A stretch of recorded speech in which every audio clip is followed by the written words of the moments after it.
This 1970 Charger RT has seen better days. It's an icon of the muscle car era, but right now, it's just a shell.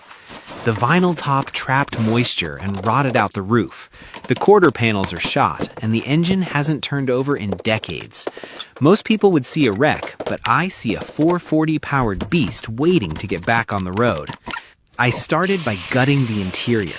You have to be careful with these classics. Sometimes you find the original build sheet tucked in the seat springs, which is gold for documentation. I stripped the chrome trim, the heavy bumpers, and the glass. It's a messy job, but you can't hide anything. We're stripping this car down to its absolute bones. The rust was worse than I thought. I had to cut out the entire trunk floor and weld in fresh steel. The legendary Coke bottle curves of the Charger are unforgiving. If the bodywork isn't straight, it shows. I spent days blocking and sanding the body until every line was razor sharp.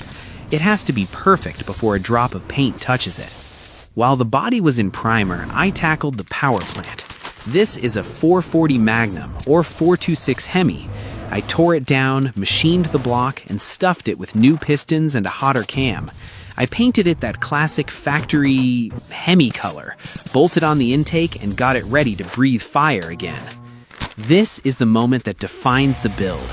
I laid down the base coat of plum crazy purple, or bright red. It's a high-impact color that demands attention. After the clear coat, I wet sanded it until the finish was deep enough to swim in. I also laid down the signature RT Bumblebee stripe across the tail. You can't have a Charger without it. Reassembly is where it becomes a car again. I restored the gauge cluster and installed the iconic pistol grip shifter.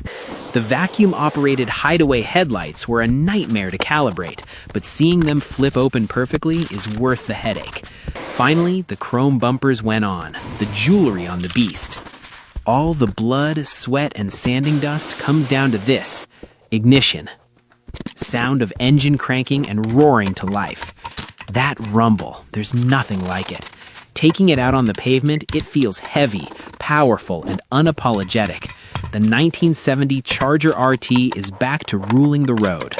We took a rusted shell and turned it back into a street machine. Thanks for watching the restoration.